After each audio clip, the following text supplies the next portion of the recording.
Welcome to VSC academy. VSC একাডেমিতে প্রত্যেককে স্বাগত। তো আমি অভিজিৎ স্যার। আমাদের আজকে জিওগ্রাফি যেই বিষয়টা আলোচনা হবে সেটা হচ্ছে জিওগ্রাফি রিভারের part, that is Indian river সিস্টেমের পার্ট। তো ভারতের নদ নদী সম্পর্কে আমরা বিস্তৃত আলোচনা করব। তার একটা বেসিক জিনিস বলে দিই ভারতের নদ নদীর ক্ষেত্রে। বেসিক্যালি আমাদের মেজর রিভার সিস্টেম বা ভারতের প্রধান নদীগুলো নিয়ে আমাদের আলোচনার পার্ট। সেটা কি? দেখো, আমাদের এখানে ফার্স্টে দেখছি ইন্ডিয়ান রিভার সিস্টেম। তাহলে ইন্ডিয়ান রিভার সিস্টেম আমরা হট করে থরলি রিভারের মধ্যে না ঢুকে একটু বেসিক প্রফর্মাটা বুঝে নিই কিরকম। তো ইন্ডিয়ান রিভার সিস্টেমকে ভারতের নদ নদীকে আমরা দুটো পার্টে ডিভাইড করতে পারি। দুটো পার্ট কি কি? ভারতের নদ নদীকে আমরা দুটো সেকশনে ডিভাইড করব। ফার্স্ট যে সেকশন সেটাকে আমরা বলতে পারবো হচ্ছে হিমালয়ান রিভার। অর্থাৎ ভারতের নদ নদীকে দুটো ভাগে ভাগ করছি। একটা হচ্ছে হিমালয়ান রিভার, দ্যাট ইজ ভারতের নদ নদী। আর আরেকটাকে আমরা কি বলতে পারবো? আরেকটাকে আমরা বলতে পারবো পেনিনসুলার রিভার। Peninsular reverse. তাহলে একটা হচ্ছে হিমালয়ান নদ নদী, একটা হচ্ছে পেনিনসুলার রিভার, মানে উপদ্বীপীয় নদী। That is mainly south Indian river গুলোকে ইন্ডিকেট করে। তো হিমালয়ান রিভার বলতে কি? যেই নদীগুলো হিমালয় সংলগ্ন অঞ্চল থেকে এসছে, যার নদীগুলোর উৎপত্তি হিমালয়ের সারাউন্ডিং রিজিয়ন থেকে, যেই নদীগুলোর অরিজিন হয়েছে। তার মধ্যে মেন মেন রিভারের কথা বলি, যদি মেজর রিভার বা মেন রিভারের কথা বলি, আমরা বলতে পারি যে Indus, that is Sindhu, Ganga and Brahmaputra, তিনটে রিভার। এবার তারই প্রথম পার্টটা আছে আলোচনা হচ্ছে। তাহলে আমরা মেইনলি বেসিক্যালি ফার্স্টে কোনটা ডিসকাস করব? হিমালয়ান রিভারের পার্টটা আমরা ডিসকাস করব। তো হিমালয়ান রিভারের পার্টে দেখতে পাচ্ছ ইন্ডিয়ান রিভার সিস্টেমের যে হিমালয়ান রিভারের পার্ট। তো ইন্দাস রিভারকে দিয়ে আমরা প্রথম শুরু করেছি। সিন্ধু নদী, দেখ এখানে সিন্ধু নদী যদি কথা বলে, যেটাকে আমরা ইন্দাস বলছি, এটাকেই আমরা সিন্ধু বলে থাকি, দ্যাট ইজ সিন্ধু নদী আমরা বলে থাকি। এর টোটাল লেন্থ কত? মোট দৈর্ঘ্য হচ্ছে 2880 কিলোমিটার। কিন্তু এই লেন্থের মধ্যে কিছু স্প্লিট আছে, সেগুলো আমরা এক করে পড়বো। It is also known as Sindhu river বা সিন্ধু নদী বলা হয়। টোটাল লেন্থ আমরা দেখতে পাচ্ছি 2880 কিলোমিটার। সোর্স কোথেকে বলছে? সোর্স হচ্ছে কৈলাস মাউন্টেন রেঞ্জ, তিব্বত নিয়ার মানস সরোবর লেক। এবং তিব্বতের মানস সরোবরের কৈলাস অঞ্চল থেকে উৎপত্তি। আমরা যদি বলি এই ব্যাপারটাকে, তাহলে এইটা হচ্ছে ভারতের নর্দার্ন মোস্ট পার্ট। যদি কাশ্মীরের টেরিটোরিয়াল ম্যাপটাকে আমরা বোঝার চেষ্টা করি, তো নর্দার্ন মোস্ট পার্ট এইখানটা হচ্ছে আমাদের তিব্বত। তিব্বতের এই যে মানস সরোবর লেক এখানে বলেছে, মানস সরোবর লেকের কোন অঞ্চল থেকে সিন্ধু নদীর অরিজিন হয়েছে? বোখারছু গ্লেশিয়ার। তাহলে আমরা বলতে পারি মানস সরোবর লেকের কোন অঞ্চল? That is Bokharchu glacier. BOKHARCHU, Bokharchu glacier থেকে এর অরিজিন। এই বোখারছু গ্লেশিয়ার থেকে উৎপত্তি লাভ করে এই নদীটা কৈলাস পর্বতের তলা দিয়ে এসছে। কৈলাস পর্বতের তলা দিয়ে এই ভারতে এন্টার করছে। যেখানে ভারতে এন্টার করছে এইখানে একটা ভ্যালি রয়েছে। এই উপত্যকাটার নাম হচ্ছে দেমচক ভ্যালি। এই দেমচক ভ্যালি কোথায়? দেমচক ভ্যালি হচ্ছে that is Ladakh. Demchok valley দিয়ে এন্টার করেছে এবং পরবর্তীকালে এই নদীটা লাদাখ, উপরে হচ্ছে লাদাখ আর নিচে হচ্ছে জাস্কার, এই দুটো মাউন্টেন রেঞ্জের মধ্যে দিয়ে ফ্লো করেছে। তাহলে সিন্ধু নদী ভারতে কোথা দিয়ে প্রবেশ করেছে? দেমচক ভ্যালি লাদাখের অঞ্চল দিয়ে প্রবেশ করেছে এবং উপরের উত্তরাঞ্চলে হচ্ছে লাদাখ আর নিচের দিকে হচ্ছে জাস্কার। লাদাখ আর জাস্কার পর্বতমালার মধ্যে দিয়ে বিস্তৃত হয়ে কার্গিলের বাটালিক সেক্টরের কাজ দিয়ে গিয়ে পিওকে অর্থাৎ পাক অকুপাইড কাশ্মীরে প্রবেশ করে অবশেষে গিয়ে করাচির কাটে গিয়ে আরব সাগরে গিয়ে পতিত হয়েছে বা আরব সাগরে গিয়ে ফল হয়েছে। তাহলে একটা বেসিক জার্নি আমরা বুঝতে পারলাম। তাহলে এখান থেকে আমরা কি কি জিনিস অ্যাড করতে পারি? সোর্সে কৈলাস মাউন্টেন রেঞ্জ, সেটা তিব্বতের মানস সরোবরের কাছে। কোন গ্লেশিয়ার? বোখারছু গ্লেশিয়ার। তাহলে আমরা একটা জিনিস এখানে লক্ষ্য করলাম যে এই যে মানস সরোবর লেক, যেটাকে আমরা MSL বলতে পারি, এই মানস সরোবর লেকটা কোথায়? এই মানস সরোবর লেকটা হচ্ছে আমাদের তিবেতে। তাহলে এখানে মানস সরোবর লেকের লোকেশনটা কোথায় দেখতে পেলাম? তিব্বতে বা তিবেতে দেখতে পেলাম। এই যে তিব্বতে যে মানস সরোবর লেকের যে লোকেশন আমরা পেলাম, তাহলে সিন্ধু নদী আমাদের কাছে তিনটে জিনিস ক্লিয়ার হলো। এক, সিন্ধু নদীর উৎপত্তি হচ্ছে তিব্বতে। কোন লোকেশন আমরা দেখলাম? তিব্বত থেকে কোথায় এন্টার করেছে? ভারতে এন্টার করেছে। তারপর ভারত থেকে এটা কোথায় গেছে? পাকিস্তানে গেছে। তার মানে আমরা এখানে ক্লিয়ারলি বলতে পারি যে এই নদী তিনটে দেশের উপর দিয়ে গেছে। এবার তিব্বত একটা অটোনমাস রিজিয়নের মধ্যে পড়ে, কিন্তু বর্তমানে ওটা চায়না অকুপাই করে রেখেছে, তো চায়নার দখলে চলে গেল ওটা। মানে তিব্বত তিব্বতের মধ্যে দিয়ে সিন্ধু নদী গেছে, তারপর ভারতের মধ্যে দিয়ে গেছে, তারপর এটা হচ্ছে কোথায়, তারপর হচ্ছে পাকিস্তানের রিমেইনিং পার্টের উপর দিয়ে, মানে তিনখানা দেশের উপর দিয়ে গেছে। আর নদীটা অরিজিন হয়েছে কোথা থেকে, হিমালয়ান সারাউন্ডিং রিজিয়ন থেকে অরিজিন হয়েছে। তাহলে কোন নদী যদি হিমালয় অঞ্চল থেকে উৎপত্তি হয় তাকে আমরা অলরেডি প্রথমেই বলে দিই, তাকে আমরা হিমালয়ান রিভার্স বলছি। আর এই নদীটা বা যে কোনো নদী যদি একাধিক দেশের উপর মধ্য দিয়ে যায়, মোর দ্যান ওয়ান কান্ট্রি, তাকে আমরা বলবো ট্রান্স রিভার, ট্রান্স। তাহলে যে আমরা এখানে বলতে পারি ট্রান্স, কেন, ঠিক আছে, ইন্ডিয়া পাকিস্তান। তার মানে এই পুরো লেনটা কিন্তু পুরোটা কিন্তু মোটেও কিন্তু ভারতের মধ্যে নয়। 2880 কিলোমিটার, 2880 কিলোমিটার টোটাল লেন। এর মধ্যে ভারতে আছে কত, এর মধ্যে তিব্বতে যদি বলি, এইখানে তিবেতে গেছে কত, এর মধ্যে তিবেতে গেছে হচ্ছে 320 কিলোমিটার, তিব্বতে 320 কিলোমিটার। ইন্ডিয়াতে যদি বলি, ইন্ডিয়াতে হচ্ছে 709 কিলোমিটার, 709 কিলোমিটার। এবার যদি পিওকের পার্টটাকে ইনক্লুড করে দিই, পিওকের পার্টটাকে ইনক্লুড করে দিই, মানে ইনক্লুডিং পিওকে, এটা বেড়ে যাবে, ঠিক আছে, বেড়ে গিয়ে কত হয়ে যাবে, 1110 কিলোমিটার মতো। কিন্তু আমরা 709 কিলোমিটার মাথা রাখলেই হবে। আর যদি আমরা তারপর দেখি এটা কোথায় গেছে, পাকিস্তানে গেছে, তার মানে আমরা দুটোকে যোগ করে যদি 2880 থেকে মাইনাস করে দিই, আমরা পেয়ে যাবো পাকিস্তানের পার্ট। তাহলে পাকিস্তানে কত কিলোমিটার সেটা আমাদের আলোচনার বিষয় না, আমরা ভারতে কত এটা পড়লেই হবে। আর অরিজিন পয়েন্ট যেখানে তিব্বত, সেখানে কত কিলোমিটার, 320 কিলোমিটার। ওকে, এর ডেস্টিনেশন মানে হচ্ছে মাউথ, মাউথ মানে হচ্ছে মোহনা, যে আলটিমেট কোথায় পড়েছে, মাউথ বলতে এখানে মোহনা, আরাবিয়ান সিতে পড়েছে। এই আরাবিয়ান সিটা কোন দিকে, টুয়ার্ডস পাকিস্তান, করাচি পোর্টের কাছে পাকিস্তানের দিকে গিয়ে পড়েছে, যেটা আমরা এখানে বললাম করাচি বন্দর সংলগ্ন এলাকা থেকে গিয়ে পাকিস্তানে গিয়ে পড়েছে। তো এই যে ইন্দাস রিভার সিস্টেম, এই ইন্দাস রিভার সিস্টেম বা সিন্ধু নদী ব্যবস্থাকে, তার প্রত্যেকে বেশি কোশ্চেন্স আছে কোন কোন জায়গা থেকে, সব থেকে বেশি কোশ্চেন্স আছে দ্যাট ইজ আমাদের ট্রিবিউটারি থেকে। এই পাঁচটা উপনদী আমরা বলি, পঞ্চনদী যেটাকে বলছে, ট্রিবিউটারি কি, তাকে ঝেলাম বা বিতস্তা, প্রথম ট্রিবিউটারি তো ঝেলাম বা বিতস্তা। তারপর আমরা যদি বলি চেনাব বা চন্দ্রভাগা, তারপর রাভি বা ইরাবতী, বিয়াস বা পিপাসা, সতলেজ বা শতদ্রু। তাহলে এখানে আমরা কি বলছি, ঝেলাম বা বিতস্তা, চেনাব বা চন্দ্রভাগা, রাভি বা ইরাবতী, বিয়াস বা বিপাশা, সতলেজ বা শতদ্রু। তাহলে পাঁচটা ট্রিবিউটারি আমরা পেয়ে গেলাম। এই যে পাঁচটা উপনদীর কথা এখানে বলেছে, এই পাঁচটার লেন্থ আমাদের অনেক সময় কাজে লাগে। পাঁচটার লেন্থ যদি বলি, ঝেলাম, ঝেলামের লেন্থ হচ্ছে 725 কিলোমিটার, চেনাব বা চন্দ্রভাগা 960 কিলোমিটার, রাভি বা ইরাবতী যদি আমরা এটার ক্ষেত্রে বলি, রাভি বা ইরাবতী 720 কিলোমিটার, বিয়াস 470 কিলোমিটার, সতলেজ 1450 কিলোমিটার। তাহলে আমরা বলতে পারি সিন্ধুর সব থেকে বড় উপনদী কোনটা, সিন্ধুর সব থেকে বড় উপনদী হচ্ছে সতলেজ বা শতদ্রু। ওকে, সব থেকে ছোট উপনদী যেটি 470, বিয়াস বা বিপাশা। তাহলে সব থেকে বড় এবং সব থেকে ছোট ট্রিবিউটারি আমরা জানতে পারলাম। এবার এইখানে যদি দেখি আমরা, এই ইন্দাস যখন এন্টার করেছে, ইন্দাসের ফার্স্ট ট্রিবিউটারি, ইন্দাস বা সিন্ধু নদীর সাথে প্রথম কোন নদী বা কোন উপনদী গিয়ে মিলিত হয়েছে, প্রথম কোন নদী, তার নাম হচ্ছে জাস্কার। এই যে জাস্কার গেছে, জাস্কার গিয়ে কার সাথে মিলিত হয়েছে, ইন্দাস রিভারের সাথে। এই যেটা গেছে ইন্দাস এরকম আসছে, এর সাথে কি জাস্কার গিয়ে মিলেছে। তো জাস্কার যেখানটা মিলেছে সেটা হচ্ছে আমাদের লাদাখ লের কাছে, লাদাখের ক্যাপিটাল লের কাছে একটা ভিলেজ আছে নিমো ভিলেজ, NIMO, নিমো ভিলেজের কাছে গিয়ে মিশেছে লাদাখে। তো তারপর যদি আমরা ট্রিবিউটারি গুলো দেখি, এখানে এইখান থেকে দেখো ঝেলাম আসছে, এইখান থেকে হচ্ছে আমাদের হিমাচল প্রদেশ থেকে চেনাব আসছে, এইখান থেকে রাভি আসছে, তার মানে ঝেলাম আগে মিশেছে, তারপর গিয়ে রাভি মিশেছে। তারপর এইখান থেকে সতলেজ আসছে, সতলেজ হচ্ছে ওই মানস সরোবরেরই, কিন্তু বোখারচু গ্লেশিয়ার নয়, রাকাস তাল থেকে।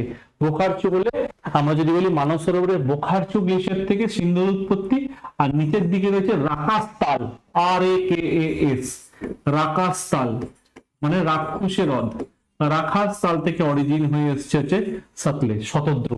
এই শতদ্রুর সাথে এসে মিশেছে বিয়াস, সব থেকে বড় উপনদী, মানে সব থেকে লার্জেস্ট লংগেস্ট ট্রিবিউটারি আর শর্টেস্ট ট্রিবিউটারি দুটোই একসাথে গিয়ে মিশেছে। ওকে, কোথায় গিয়ে মিশেছে? পাঞ্জাবের হারিকে নামক জায়গায়। এই দুটো গিয়ে মিশেছে এখানে, এখান থেকে আসছে বিয়াস দেখতে পাচ্ছ। তো আমাদের এখান থেকে আইডিয়া হলো এই যে সবকটা নদী গিয়ে এখানে মিশেছে, এটা কিন্তু কোথায় মিশেছে? যেখানে এক জায়গায় মিশেছে তাকে বলা হচ্ছে পঞ্চনদ। পঞ্চনদ মানে পাঁচটা নদী। আমরা বলি না যে পাঞ্জাব, পঞ্চযুক্ত আব, এই পাঁচটা নদীর সমাহার, সে সিন্ধু আর তার পাঁচটা উপনদী মানে ছটা। তো এখানে আবার পঞ্চনদ বলছে। এই যেই জায়গাটা মিশছে, এই জায়গাটা পাকিস্তান, এই জায়গাটা অ্যাকচুয়ালি এটা পাকিস্তানের পাঞ্জাব প্রভিন্স, আমাদের ইন্ডিয়াতে পাঞ্জাব নয়, পাকিস্তানের পাঞ্জাব প্রভিন্সে গিয়ে মিশেছে। তো এটাকে আমরা কি বলছি? এটাকে আমরা বলছি পঞ্চনদ। এবার পাকিস্তানের কোন জায়গায় গিয়ে মিশেছে? সেই জায়গাটার নাম হচ্ছে মিঠানকোট। আমাদের পাঞ্জাবের দিকে রয়েছে পাঠানকোট, দিকে রয়েছে হচ্ছে মিঠানকোট। মিঠানকোটের এই অঞ্চলে এই জায়গাটা গিয়ে মিশেছে।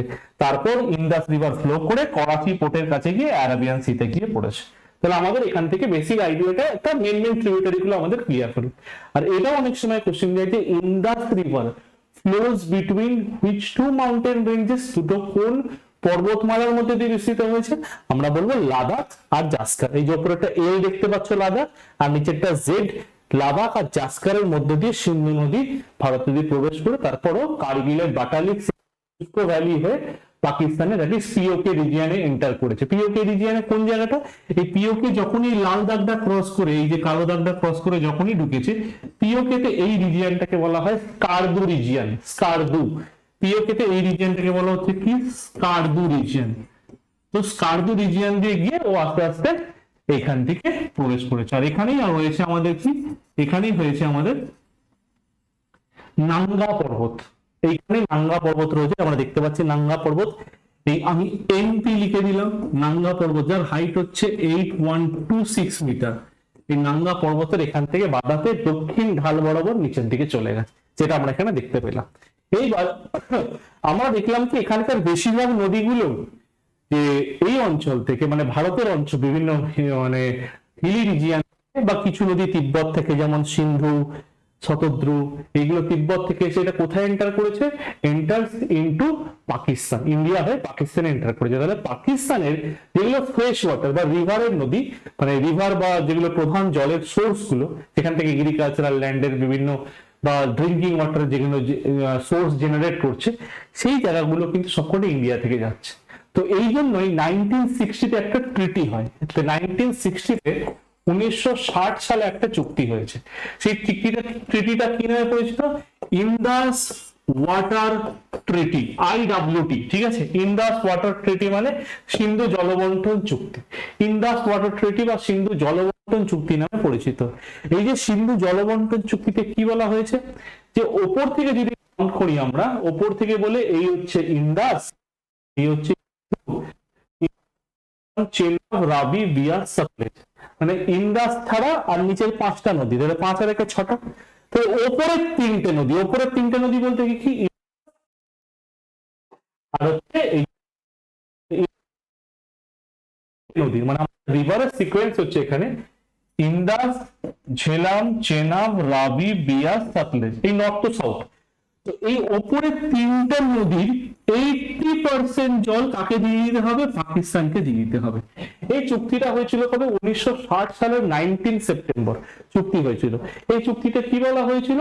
যে এই চুক্তিটা বলা হয়েছিল যে পাকিস্তানকে 80% জল দিতে হবে। এই চুক্তিটা কাদের মধ্যে হয়েছিল? ভারত পাকিস্তানের মধ্যে। ভারতের পক্ষ প্রতিনিধিত্ব করেছিল আমাদের first PM that is Jawaharlal Nehru, আর পাকিস্তানের second president that is Ayub Khan, major general ছিল। ঠিক আছে, এই দুজনের মধ্যে চুক্তি হলো, 80% জল পাকিস্তানকে দিয়ে দেওয়া হলো 1960-তে। ওকে, এই যে 80% জল দিয়ে দেওয়া হলো, তাহলে কি কোন তিনটে নদী?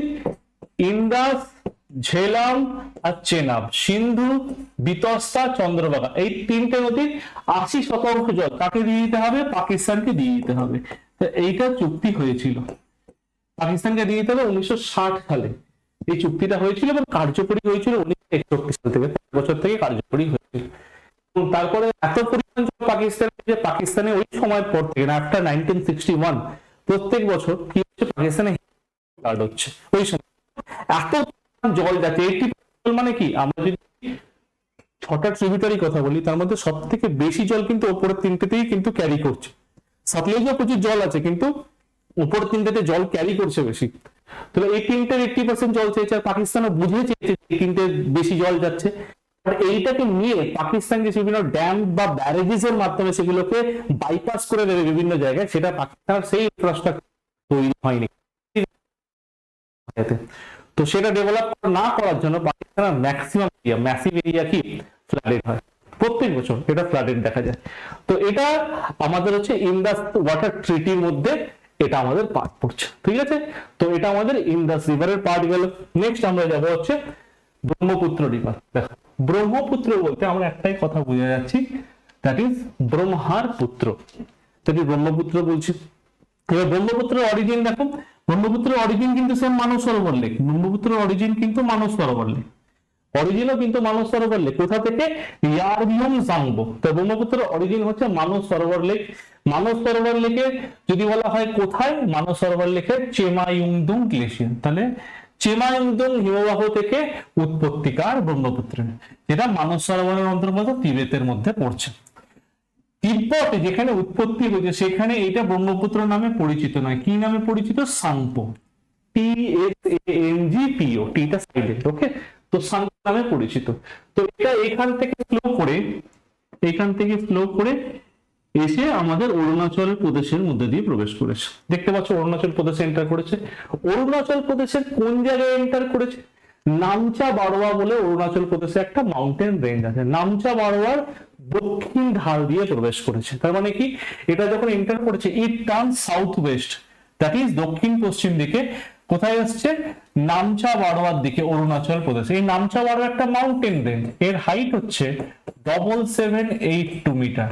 তাহলে নামচা বারোয়া পর্বতের উচ্চতা কত? 7782 মিটার। যখন এটা ইন্ডিয়াতে এন্টার করলো এর নাম হয়ে গেল দিহং। তাহলে আমরা দেখলাম কি, যে অরিজিন হচ্ছে তিব্বতে চেমায়ুংদুং গ্লেশিয়ার, যেখানে এর নাম কি? যেখানে এর নাম হচ্ছে সাংপো। ইন্ডিয়াতে যখন নামচা বারোয়া থেকে অরুণাচল প্রদেশে যখন এন্টার করলো এর নাম হয়ে গেল দিহং বা দিহাং। এবার এই যে নদীটা, এই নদীটাকে চাইনায় কি বলা হয়? ইয়ারলুং জাংবো, ঠিক আছে। তাহলে এই ব্রহ্মপুত্র রিভারকে আমি চাইনাতে কি বলবো? চাইনাতে আমি বলতে পারি ইয়ারলুং জাংবো। তাহলে চাইনাতে আমি বলবো ইয়ারলুং জাংবো, ওকে।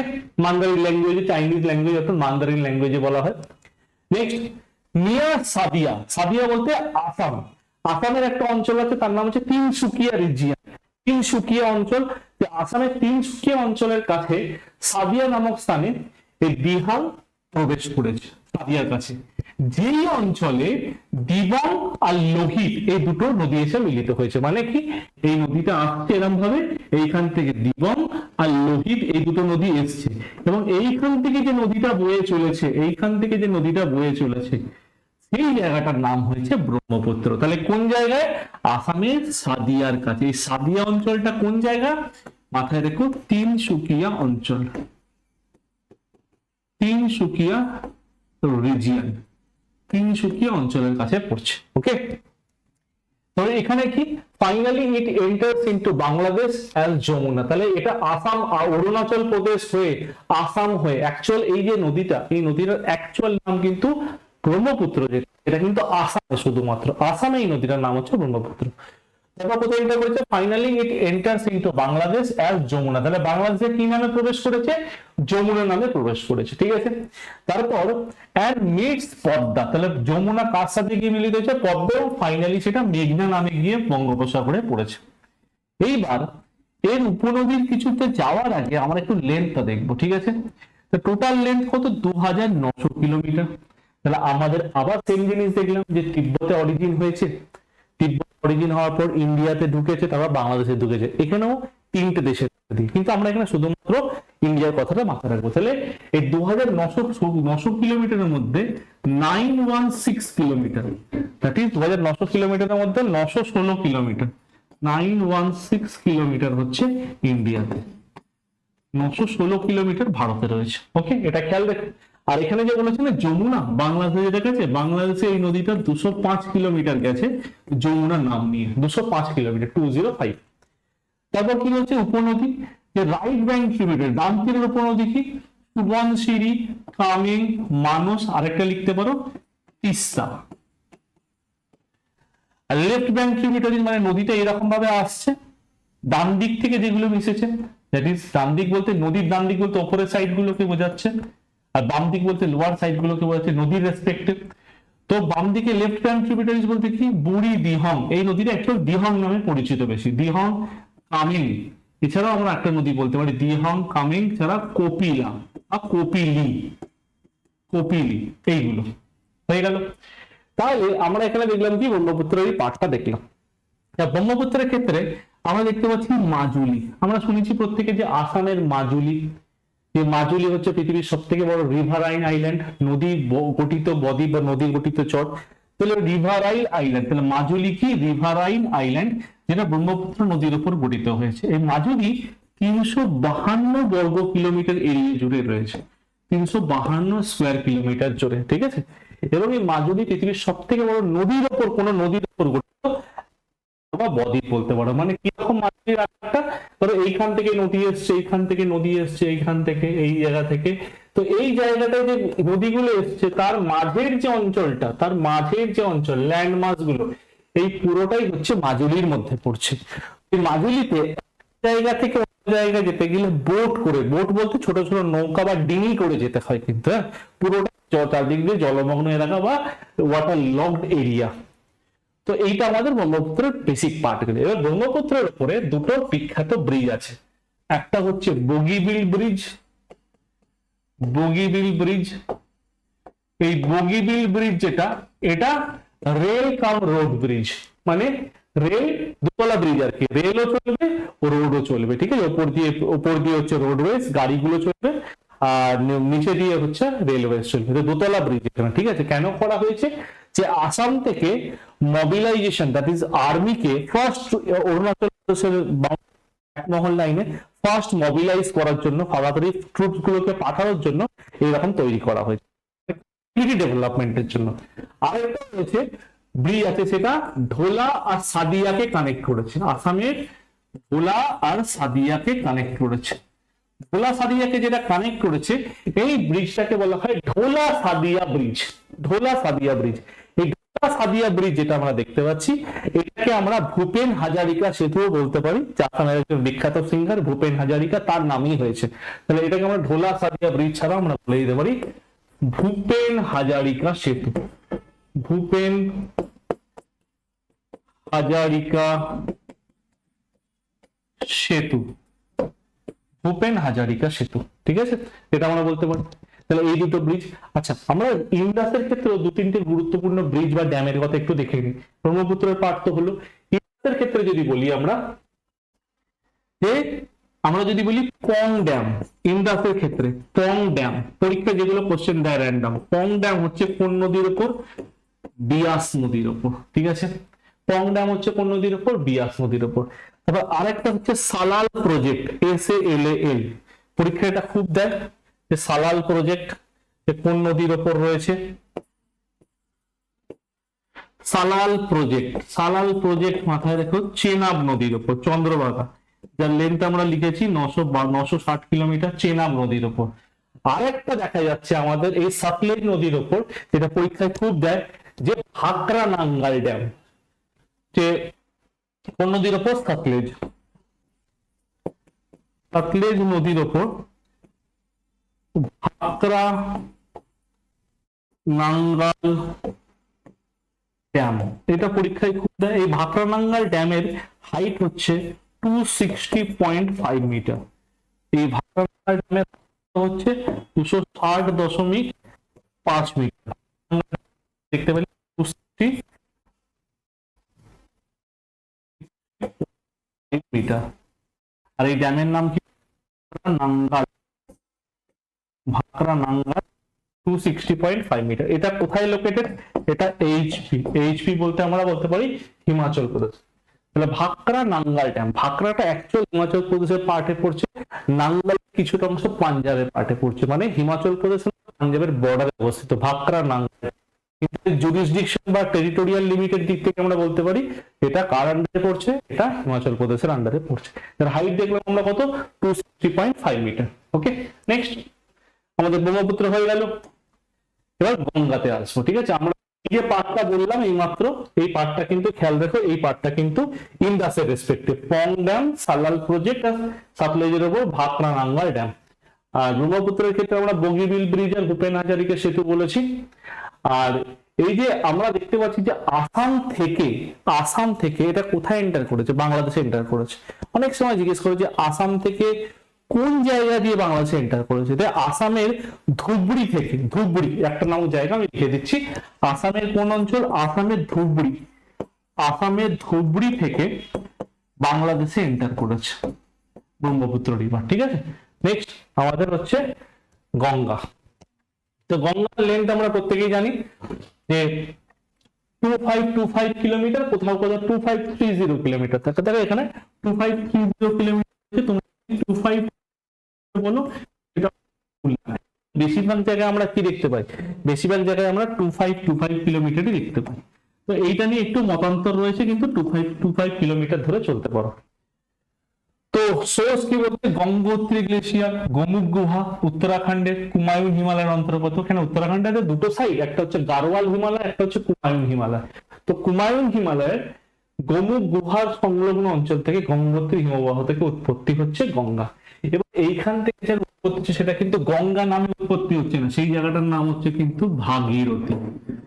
এই জায়গাটার নাম হচ্ছে কি, ভাগীরথী। তাহলে আমরা কিরকম ভাবে বলবো যে উত্তরাখণ্ডের গোমুখ গুহার গঙ্গোত্রী গ্লেশিয়ার থেকে যে নদীটা বেরিয়ে আসছে তার নাম হচ্ছে ভাগীরথী। আর এই অঞ্চল থেকে শতপন্থ গ্লেশিয়ার থেকে যেই নদীটা বেরিয়ে আসছে তার নাম হচ্ছে অলকানন্দা, তার নাম হচ্ছে অলকানন্দা।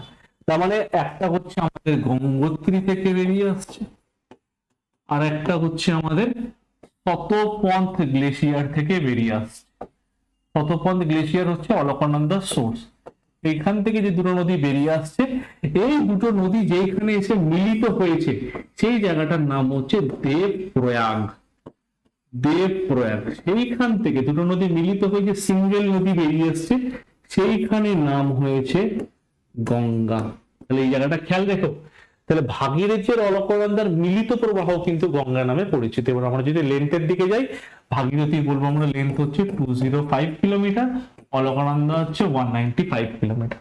অলকানন্দার ক্ষেত্রে মাথায় রাখো, অলকানন্দা হচ্ছে 195, অলকানন্দা হচ্ছে 195 কিলোমিটার, 195 কিলোমিটার। এবার গঙ্গা প্রবাহিত হয়েছে হরিদ্বার হয়ে, ঋষিকেশ হয়ে এক এক করে ফ্লো করেছে। তাহলে গঙ্গা যদি বলে কোন কোন স্টেটের মধ্যে দিয়ে গেছে, আমরা সিম্পলি বলবো এই লাইনটা একজনে রিপিট করেছে, তারপর আমরা স্টেটের দিকে যাচ্ছি। It is named as Bhagirathi at Devprayag, যেটা আমরা বললাম অলকানন্দা জয়েন্স ভাগীরথী বিকামস গঙ্গা, মানে অলকানন্দা ভাগীরথী মিলিত হয়েছে এবং গঙ্গার আকার ধারণ করেছে বা গঙ্গার নামে প্রবাহিত হয়েছে। তারপর কি বলছে, ইন এলাহাবাদ, এলাহাবাদে কি হচ্ছে, গঙ্গার সাথে কে মিলিত হয়েছে, ইয়ামুনা মিলিত হয়েছে। দেখো ইয়ামুনার উৎপত্তি হচ্ছে ইয়ামুনোত্রী গ্লেশিয়ার। ইয়ামুনার উৎপত্তি কোথায়, ইয়ামুনার উৎপত্তি হচ্ছে যমুনোত্রী গ্লেশিয়ার থেকে, যমুনোত্রী হিমবাহ থেকে ইয়ামুনার উৎপত্তি। এই যে ইয়ামুনার উৎপত্তির কথা আমরা বলছি, খেয়াল এই ইয়ামুনার কথা বলতে গেলে আমরা মাথা রাখবো যে গঙ্গার সব থেকে বড় উপনদী হচ্ছে ইয়ামুনা। ইয়ামুনার লেন্থ কত, যমুনার দৈর্ঘ্য হচ্ছে 1375 কিলোমিটার, 1375 কিলোমিটার যমুনা নদীর দৈর্ঘ্য। যমুনা নয়, যমুনা বললে বাংলাদেশ হয়ে যাবে, ইয়ামুনা। ওকে, ইয়ামুনা এটা লার্জেস্ট ট্রিবিউটারি অফ গঙ্গা। কোথা থেকে এসছে, ইয়ামুনোত্রী গ্লেশিয়ার থেকে এসছে। ওকে, তাহলে এই পয়েন্টটা আমরা পেলাম গঙ্গার ক্ষেত্রে। এবার এই ভাগীরথী নদীর উপর একটা বাঁধ তৈরি হয়েছে, অনেকেই জানে যে তেহেরি বাঁধ, তেহেরি ড্যাম। তাহলে ভাগীরথী নদীর উপর একটা তেহেরি ড্যাম তৈরি হয়েছে। এটা ভারতের সব থেকে উচ্চতম বাঁধ, তেহেরি নদীর বাঁধ তৈরি হয়েছে। এখানে আরেকটা এছাড়া বাঁধ আছে কোটেশ্বর ড্যাম, ঠিক আছে। তো তেহেরিটা হচ্ছে মেন, কোটেশ্বর ড্যাম আমরা মনে রাখতে পারি। নেক্সট উপনদীর কথা যদি বলে, বাম তীরের উপনদী কি, left bank tributary Ramganga, Gandak, Kosi, ঘরঘোড়া, গোমতী, এগুলো বাম তীরের উপনদী। রাইট ব্যাংকের ট্রিবিউটারি কি, সোন ছাড়া আর বলতে পারি কি, চম্বল, কেন, বেতোয়া, শোন এখানে লেখা আছে, তারপর পুনপুন, তামাশা, এগুলো আমরা বলতে পারি কিন্তু যাবো না, তো আমরা এই কথাই মাথায় রাখবো। মেন হচ্ছে চম্বল। চম্বলের দৈর্ঘ্য আবার হচ্ছে 1024 কিলোমিটার, যেটা মধ্যপ্রদেশের যে বিন্ধ্য মাউন্টেনের জানাপর থেকে অরিজিন হয়েছে। যমুনার ট্রিবিউটারির মধ্যে আবার এটাকে অনেক সময় কনসিডার করা হয়। তাহলে আমরা কি বলবো, right bank tributary of Ganga, that is Son, Chambal, Ken, Betwa. তাহলে এই জায়গাগুলো আমাদের ক্লিয়ার হয়ে গেল। নেক্সট, এইবার এই চম্বলের সাথে কিন্তু আমার যমুনার অ্যাসোসিয়েশন রয়েছে, যমুনা যুক্ত রয়েছে, ঠিক আছে। তো এই পয়েন্টগুলো খেয়াল রাখবো। Next, Kosi is a tributary of flood prone, is a tributary of Ganga, যেটা ফ্লাড প্রোন রিজিয়ন, মানে বন্যা প্রবণ। বন্যা হয় বলে কি বলা হয়, সরোবর বিহার। কেন কোশি নদীতে বন্যা হয়? কোশি নদীর গতিপথ একাধিকবার পরিবর্তন হয়েছে, বিভিন্নবার কোশি নদী তার গতিপথ পরিবর্তন করে গেছে, সেই জন্য আমরা এটাকে কি বলছি, সরোবর বিহার। গঙ্গা কোন কোন স্টেটের মধ্যে দিয়ে গেছে? Ganga flows through Uttarakhand, UP, MP, Chhattisgarh, Bihar, Jharkhand, West Bengal, ঠিক আছে। এমপির মধ্যে দিয়ে অ্যাকচুয়ালি যায়নি, কিন্তু এইগুলো এমপি ছত্তিশগড়ের মধ্যে অ্যাকচুয়াল যায়নি। এর বেসিন মানে নদীর অববাহিকা, নদীর উপনদী, শাখা নদীর সারাউন্ডিং রিজন, কিন্তু গঙ্গা অ্যাকচুয়াল ফ্লো করেছে কোন কোন জায়গার মধ্যে দিয়ে? গঙ্গা ডাইরেক্ট গেছে Uttarakhand, UP, Bihar, Jharkhand, West Bengal. West বেঙ্গলে কত কিলোমিটার? 520 কিলোমিটার। তাহলে গঙ্গার লেন্থ কত পশ্চিমবঙ্গে? 520 কিলোমিটার। আর পশ্চিমবঙ্গে গঙ্গা কি নামে পরিচিত? দ্যাট ইজ মুর্শিদাবাদের ধুলিয়ান থেকে আপ টু বে অফ বেঙ্গল অব্দি আমরা বলতে পারি কি নামে পরিচিত? এটা হচ্ছে ভাগীরথী হুগলি নামে পরিচিত, 520 কিলোমিটার। তো এই বাইফার্কেট মানে বিভক্ত হয়ে যাওয়া, আলাদা হয়ে যাওয়া, কিন্তু ভাগীরথী এন্ড হুগলি, ভাগীরথী হুগলি নামে আলাদা হয়ে গেল ওয়েস্ট বেঙ্গলে। আর আরেকটা শাখা কি কোথায় চলে গেল? আরেকটা শাখা পদ্মা নামে, পদ্মা মেঘনা নামে বাংলাদেশে চলে গেল। অ্যাকচুয়াল পদ্মা নামে বাংলাদেশে এন্টার করে, যেমন পরবর্তীকালে মেঘনা নাম নিয়ে বঙ্গোপসাগরে গিয়ে পড়েছে। মানে আমরা এখানে সিচুয়েশন যদি বুঝি, তাহলে সিচুয়েশনটা কিরকম হয়েছে? ওয়েস্ট বেঙ্গলে যখন এন্টার করছে,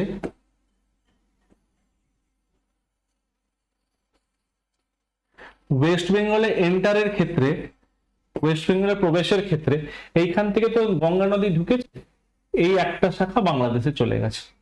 একটা শাখা কি দেখছি আমরা? একটা শাখা বাংলাদেশে চলে গেছে। আর আরেকটা শাখা ভাগীরথী হুগলি নামে মুর্শিদাবাদের ধুলিয়ানের কাছ থেকে এইখান থেকে প্রবাহিত হয়েছে। আর একটা শাখা পদ্মা নামে বাংলাদেশে চলে গেছে, এবং পরবর্তীকালে বাংলাদেশ এটা মেঘনা নামে গিয়ে পড়েছে, ঠিক আছে। এখান থেকে বারাক নদী আসছে, যেগুলো আমাদের আলোচনার পার্ট এই মুহূর্তে না। তো ভাগীরথী হুগলি নামে পশ্চিমবঙ্গে পরিচিত। গঙ্গা এখান থেকে দুটো ভাগে বিভক্ত হলো, ভাগীরথী হুগলি আর এখান থেকে পদ্মা, মানে গঙ্গা শাখার আকারে বেরিয়ে গেল, দ্যাট ইজ ডিস্ট্রিবিউটরি। তাহলে পশ্চিমবঙ্গে ভাগীরথী হুগলি গঙ্গার কি উপনদী না শাখা নদী? ট্রিবিউটারি না ডিস্ট্রিবিউটারি? যেহেতু শাখার আকারে ভাগ হয়ে বেরিয়ে গেল, আমরা বলতে পারবো ডিস্ট্রিবিউটারি বা শাখা নদী, যেটা আমরা এখানে দেখতে পেলাম। তারপর কি হচ্ছে? গঙ্গা ব্রহ্মপুত্র ডেল্টা বদ্বীপ অঞ্চল, যেটা সুন্দরবন নামে পরিচিত, তোমরা জানো অনেকেই, যে largest delta in the world, এটা কি নামে পরিচিত? সুন্দরবন নামে পরিচিত। আর এই সুন্দরবন এরিয়া কত? প্রায় 10,000 বর্গ কিলোমিটার অঞ্চল জুড়ে রয়েছে সুন্দরবন। গঙ্গা বেসিন, গঙ্গার অববাহিকা কত? 9,51,600 স্কোয়ার কিলোমিটার গঙ্গার অববাহিকা, এখানে আমরা দেখতে পাচ্ছি। আর the plain area from Haridwar, যে হরিদ্বারের সমভূমি অঞ্চল থেকে আমরা যদি বলি, গঙ্গা মাউথ হচ্ছে ফার্টাইল উইথ অ্যালুভিয়াল। হরিদ্বার থেকে গঙ্গার মাউথ মানে হচ্ছে মোহনা, যেখানে বঙ্গোপসাগরে পড়েছে, এটা পুরোটাই উর্বর জমি, মানে চাষের যোগ্য, চাষের জন্য খুব আইডিয়াল বা ফেভারেবল। তার মানে গঙ্গা যে যে জায়গার উপর দিয়ে গেছে, মানে মেজর সিটি গুলো যদি বলি, কোন কোন মেজর সিটি গঙ্গার পার্শ্ববর্তী স্থানে লোকেটেড, তাহলে আমরা কি কি বলবো? ফার্স্টে আমরা বলতে পারি যে হরিদ্বার, ঋষিকেশ, এলাহাবাদ, কানপুর, পাটনা, আমাদের ওয়েস্ট বেঙ্গলে নবদ্বীপ, ব্যারাকপুর, কলকাতা, এগুলো পুরোটাই ভাগীরথী হুগলি নদীর তীরে। তাহলে গঙ্গা যেখান থেকে গেছে সেখানে কি পুরো এরিয়াটাই কিন্তু ফার্টাইল ল্যান্ড। আমরা যদি ম্যাপের মাধ্যমে বোঝার চেষ্টা করি, এখানে দেখো গঙ্গা এখান থেকে যাচ্ছে, এইখান থেকে গঙ্গা যাচ্ছে, এবং গঙ্গার প্যারালাল এই সাইড থেকে যমুনোত্রী গ্লেশিয়ার থেকে যমুনা আসছে, দেখতে পাচ্ছ এই যে যমুনা লেখা, যমুনা আসছে। এই গঙ্গা আর যমুনা কোথায় মিলিত হয়েছে? এলাহাবাদে হয়েছে গঙ্গা আর যমুনা, যার বর্তমান নাম কি? প্রয়াগরাজ। এবং যেখানে প্রতি 12 বছর অন্তর কুম্ভ মেলা হয়, গান্ধী হয়েছিল, তো ফেমাস এলাহাবাদ জায়গাটা আর কি। এর রাইট সাইডে আমরা দেখতে পাচ্ছি যে রামগঙ্গা, গোমতী, ঘরঘরা, গন্ডক, কোশি। লেফট ব্যাংকে আমরা দেখতে পাচ্ছি যে চম্বল, বেতোয়া, তামাশা, সোন, এগুলো আমরা দেখতে পাচ্ছি। তো এগুলো আমাদের পার্ট। আর এখানে এসে দেখতে পাচ্ছি যেটা আমরা আগের ম্যাপে দেখলাম, ওয়েস্ট বেঙ্গলের ম্যাপে যে এইখানটায় দেখার চেষ্টা করলাম, এটা হচ্ছে ভাগীরথী আর হুগলি। উপরের পার্টটা ভাগীরথী, নিজের পার্টটা হুগলি, আর এই সাইডটা হচ্ছে পদ্মা। আর ঝাড়খণ্ডের সাহিবগঞ্জ জেলা থেকে যখন ঢুকছে সেটার নাম হচ্ছে কি, সেই জায়গাটা, সেই অঞ্চলটার নাম হচ্ছে গঙ্গা। তাহলে গঙ্গাই ওয়েস্ট বেঙ্গলে মালদা দিয়ে ঢুকে এই ঘটনাগুলো ঘটছে। এবার এইখান থেকে দেখো, এই মুর্শিদাবাদ ধুলিয়ান থেকে একটা হুগলি নামে গেছে, একটা পদ্মা নামে বাংলাদেশে চলে গেছে। আর এইখানেই কি সুন্দরবন গঠিত হয়েছে এই অঞ্চলটায়, যেটা সব থেকে বড় ম্যানগ্রোভ অরণ্যের একটা অঞ্চল, ওয়ার্ল্ডের লার্জেস্ট ডেল্টা। তাহলে আমাদের ইন্দাস, গঙ্গা, ব্রহ্মপুত্র, এই যে তিনটে পার্ট দেখলাম, এই তিনটে পার্ট হচ্ছে না হিমালয়ান রিভার সিস্টেমের বা হিমালয়ের সংলগ্ন নদীর প্রধান নদীগুলোর, উপনদী, শাখা নদী নয়, প্রধান নদীগুলোর পার্ট। ওকে, তো আই হোপ সকলের ক্লিয়ার। তো কোনো কোয়েশ্চেন থাকলে তোমরা জানাতে পারো। তো থ্যাংক ইউ সকলকে।